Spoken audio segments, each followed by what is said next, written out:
আজকে আপনাদের ড্রাই আইস তৈরি করে দেখাবো এই ফায়ার এক্সটিংগুইশার থেকে। ফায়ার এক্সটিংগুইশারগুলো মূলত দুই ধরনের হয়ে থাকে, একটা এবিসি ড্রাই পাউডার আর একটা এরকম carbon dioxide fire extinguisher. Dry ice মূলত কার্বন ডাইঅক্সাইডের একটা সলিড ফর্ম, যেখানে টেম্পারেচার -30°C থেকে -78°C পর্যন্ত হয়ে থাকে।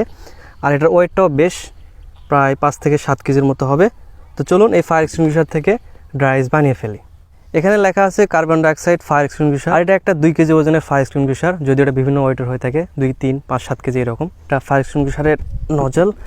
এটাকে অ্যাক্টিভ করতে হলে প্রথমে সেফটি পিনটা খুলে নিতে হবে। এই সেফটি পিনটা দেওয়ার পিছনে কারণ হচ্ছে যে কেউ এটাতে এভাবে প্রেস করতে পারে আর এটা অ্যাক্টিভ হতে পারে, অনাকাঙ্ক্ষিতভাবে যাতে এটা অ্যাক্টিভ না হয়, যে কারণে সেফটি পিনটা দেওয়া থাকে। এটাকে প্রথমে খুলে নিলাম, এরপর সেফটি পিনটাকে এভাবে টান দিতে হবে, বাস। এই পাশ থেকেও খুব সম্ভবত এটাকে ছিঁড়ে ফেলতে হবে, না খুলে আসছে এবার। ওকে, আমাদের ফায়ার এক্সটিংগুইশার রেডি। এবার যদি এটাতে প্রেস করি,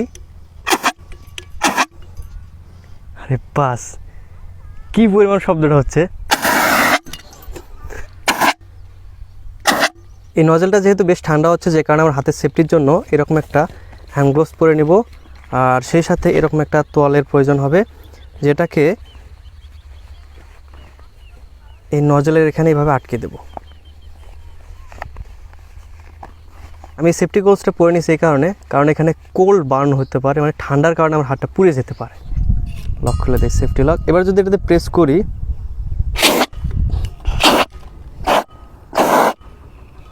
দেখি কতটুকু জমা হয়েছে। এবার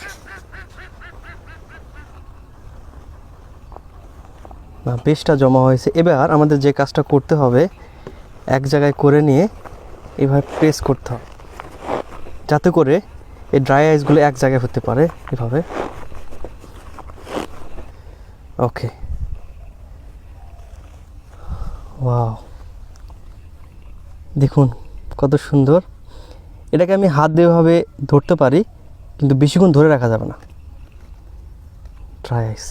তো এইভাবে যদি আমি ধরে থাকি হাতে, তাহলে আমার হাত কী হয় দেখুন, দেখুন কোল্ড বার্ন, মানে পুড়ে যাচ্ছে মনে হচ্ছে, এই জায়গাটা জ্বলতেছে, সেই সাথে আমার হাতটা। এখন এই ড্রাই আইসগুলোকে পানিতে রাখার পর দেখুন কি ম্যাজিক হয়। তো প্রথমে আমরা এক্সপেরিমেন্টটা নর্মাল পানিতে ট্রাই করব, দেন গরম পানিতে ট্রাই করে দেখব কি হয়।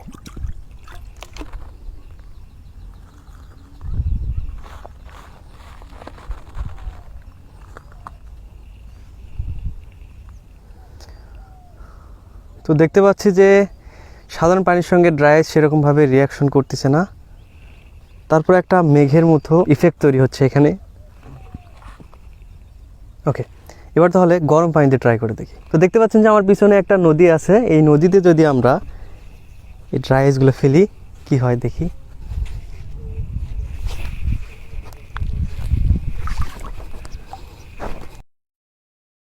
এবার যদি আমরা গরম পানিতে ট্রাই করি, তাহলে কি হয় দেখি।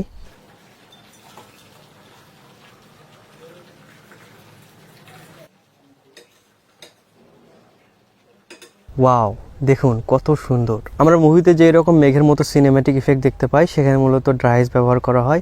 এছাড়া বিয়েবাড়ি অনুষ্ঠানে বিভিন্ন স্টেজে এরকম মেঘের মতো ইফেক্ট তৈরি করতে ড্রাই আইস ব্যবহার করা হয়। তো দেখতে পাচ্ছেন যে এর উপরে এরকম একটা বরফের মতো আস্তরণ পড়ে গিয়েছে এবং বেশ ঠান্ডা, শেষ হয়ে গিয়েছে।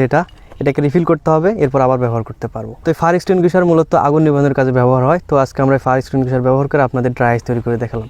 আশা করি আপনাদের ভিডিওটা ভালো লেগেছে। তো এ পর্যন্তই, ভালো থাকবেন, আল্লাহ হাফেজ।